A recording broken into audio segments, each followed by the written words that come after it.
Hello, welcome back to my channel. I am Bob the Bookerer, and today I am talking about a Booker Prize author in a move that surprises nobody.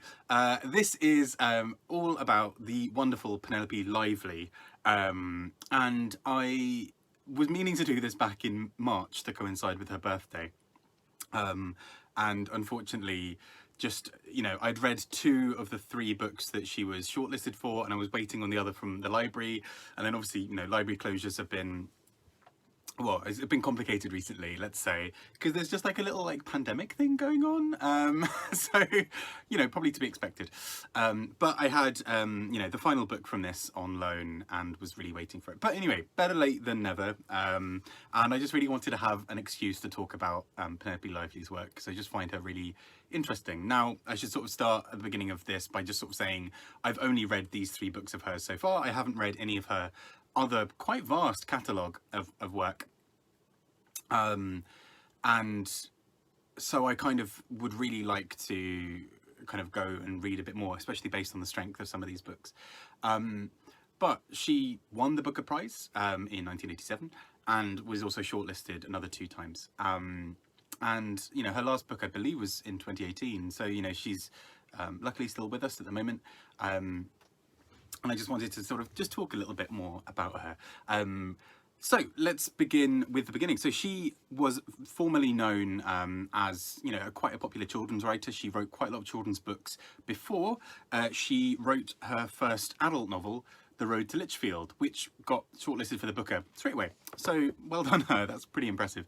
And it was really interesting to read this book. I mean, The Road to Litchfield is an interesting one. I didn't always necessarily get on with it, but I'll talk a bit about it. In many ways, it sets up a lot of what her other books kind of came to be known for. So she writes in this book about this woman who is sort of traveling through and kind of discovering her past. And for a lot of Penelope Lively's books, there is a real sense of place and history and how those 2 things interact. So in this book, Anne Linton, the sort of central character, she is travelling through to Litchfield to find out a little bit more about her father, to kind of be amongst, or to be away from her family rather, and to kind of get a bit of distance, kind of try and work out what's happening. And in the process, she finds out a bit more about her family that she wasn't necessarily expecting to know. She also starts becoming quite rooted in this little community. And we kind of learn, quite early on, she wants to basically become she wants to be a history teacher. She's kind of got this background in history, and this is kind of repeated a few times throughout the book, of that people aren't interested in history anymore. And there's a kind of quote on the back of this book actually that's quite appropriate from that, which is, "The tide's against us, hadn't you noticed? People haven't got that much time for the past nowadays." There's at one point a discussion about how the past or history is going to be taught differently in schools, and how some students were apparently finding it too difficult to see history in a linear sense, and instead there's going to be a bit more jumping about, which is actually, I think, how my history at school looked. I seem to remember jumping quite quickly between the Vikings and Tudors and World War II and a few other things. Anyway, and this book just does some really interesting things about really wedding an idea of place. There's at one point a discussion around the etymology of this place name. I think it's called Cuxing. I'm not actually sure how you meant to pronounce it. C-U-X-I-N-G. Part of me in my mind could only read that in a sort of, as if it were a word in Mandarin for some reason, of like Su Xing. No idea why. That's all that was going through my head, but I believe Cuxing is how you'd probably pronounce it. And I'm from the UK, but somehow can never really understand British place names. Maybe nobody does, who knows. Anyway, and so it kind of goes into this idea about what history means. So is history a set of facts that we teach people? Is history something a bit more personal? Like, do we think about history in terms of nations, or do we think about it in terms of people? And this is actually where there's quite a strong divide in this book, because we talk about, for example, the Vikings, we talk about all these other things that created certain places. These towns were perhaps created because of Vikings, or because of decisions made hundreds or thousands of years ago. And characters still shape history and traditions now. In kind of society, we kind of either follow traditions, or we choose to break them and make new ones, or adapt them, and anything like that. So I think in that sense, The Road to Litchfield just does some really clever things in terms of setting up those discussions around history. And I love when books do this, where there is a story that runs through it, but actually ultimately there's a wider discussion and sort of something to get your teeth into. You know, so here this idea of personal history versus national history, the idea of a received history, you know, what you're told all the way through your life versus the reality. And you know, her discovering things about her father changes that sense of history for her. She, you know, starts to look at things in a very, very different way. And we see in her next shortlisted book in 1984, According to Mark, this same kind of idea coming through. So in According to Mark, we follow a character who is writing a biography of someone who he was sort of obsessed with in many ways, and in doing so also goes to a small town. I realise that by saying that there are a lot of similarities in this, I'm not trying to pigeonhole Penelope Lively at all, or suggest that it's not imaginative. In fact, quite the opposite. I'm kind of impressed that she's managed to take some of those same ideas and really go in new directions with them. And so for me, in According to Mark, I just think this is really well done, with this very kind of playful wit. So this man at the heart of it is just a bit ridiculous and a bit pathetic.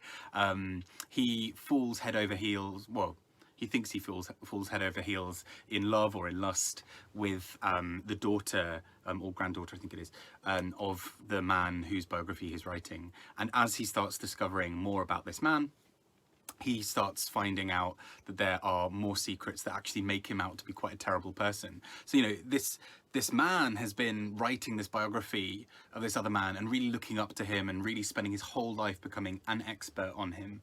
And then he finds a stack of letters that not only changes all of the kind of received and understood ideas of who this man is, but also potentially kind of sets up quite a weird dilemma for him, because he can either publish them and remain the expert on this man, remain, you know, at the forefront, because he knows something now about this man that nobody else knew. He is basically the trailblazer about this man that not really that many other people care about. But in doing so, he basically has to destroy his hero and his idol. So he eventually sort of seems to be making the decision to destroy some of these papers. And again, this sets up a really interesting discussion about history. We've got this idea that actually there are many, many records that have probably been lost or destroyed over time. What does that do to history? Does that mean that our sense of history is incorrect? Because it's correct based on the evidence we've got in front of us, but there may be a lot of evidence that we've never seen. And I think, again, Penelope Lively does something really clever here in terms of setting up that discussion. What does it really mean to know somebody, or to know something about somebody, or about an event? Because there are multiple sides. So, you know, some of the women who are written to or write to this man would probably see him in quite a harsh and negative light. However, this man has spent his whole life obsessed with this man and kind of trying to sort of paint him as this sort of hero and this genius. And kind of in doing so, if you wed yourself so closely to your idol, this is essentially the equivalent of meeting your idol, albeit this person is dead and he's sort of meeting him through letters. And again, this sort of opens up a really interesting discussion about the role of a biographer. What is their role? Is their role to tell the truth? Is it to tell a specific version of the truth? Is it to tell a story and have that be the received story? And again, I just think it's so, so interesting. And all of this brings us to a book that 3 years later, after According to Mark, would win her the Booker Prize. And this is Moon Tiger. Now, I read these essentially in reverse order. So I read Moon Tiger first, and when I tell you, I was just blown away by this book. I totally see why this won. For me, this is just an absolute masterpiece. I don't know quite what it is. I mean, you can definitely see a progression in her writing style through the years. I mean, The Road to Litchfield is well written. It just didn't necessarily always capture me. According to Mark, I found really funny and really engaging and really clever. And Moon Tiger, I was just blown away on a sentence by sentence level. Every sentence that came up, I just thought, this is so brilliant. To an extent where I almost, at one point, didn't necessarily know, or even necessarily care what the plot was. I was just so fascinated by the language and the way that she managed to construct this book. And anyway, so I should then talk about the plot. She starts off by we learn about this, basically this woman who is in a hospital bed looking back over her life.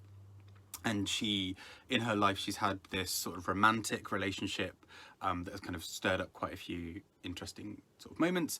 She's also, because she's in hospital, she's not always necessarily fully compos mentis, and so we've kind of got a little bit of not necessarily unreliable narration, although maybe sometimes, but also just that there are sometimes moments she can't remember, or she remembers things in a really sort of jagged and kind of broken up way. But then also it just is so fascinating because this is happening in a very specific period. She's in Egypt. It's kind of after quite a few big historical events. And so in some ways she is a sort of living biographer of the moment, of these kinds of lives, of these wars, and of, really complex geopolitics happening. And what for me is just so fascinating is how Penelope Lively has managed to take something so big and historical and so written about and really personalize it back into a woman who would have moved through those worlds. And so there are some parts of, of conflict or of crisis that impacted her, and others where she's perhaps almost less phased because it didn't impact her life in quite the same way. And I think that's such an interesting way of viewing history, because actually, we tend to look at things from not only the position of the victors often, of, the victors sort of writing history, but we often tend to look at it in a very broad brush kind of thing of X amount of people died, or these events happened. And for some people, those events would have hit them really hard, or those deaths would have hit them really hard. For other people, they may have been in quite a privileged position and kind of been inured or kind of sort of defended from that in some way. But for this woman, she kind of navigates it in a very sort of personal way. And I just think this book is so clever. And, I can't always say that going back and reading old shortlists or old winners of the Booker Prize has always been that way. For the most part, I can normally entirely see why they won or why they were shortlisted and why they were kind of a book of that moment. But some of them don't necessarily age well, because they feel very kind of rooted in their time. And I think what's so brilliant about Moon Tiger for me is that it feels not only like it could only really have been written in that time, but there's something so universal about it for me that although it is a very sort of specific point in history and in time, it's just so beautifully written that I was completely in, for the ride. Along for the ride, and I just thought this is just an absolutely beautiful, beautiful book. So I'm definitely keen to check out a few more Penelope Lively books, especially based on the quality of these three, especially based on Moon Tiger, which I just like. Oh my goodness. How did she do this? I'm envious of a writer like that. I need to kind of go back and reread this and kind of study line by line how she does this, because I want to do this. But I think it's so interesting that from these three books, we get a really strong sense of what means a lot to Penelope Lively, or at least what really interests her, or kind of motivates her writing, or is there subconsciously. And that is this idea of memory and history, and how we are both really shaped by it, but also how we can rewrite it.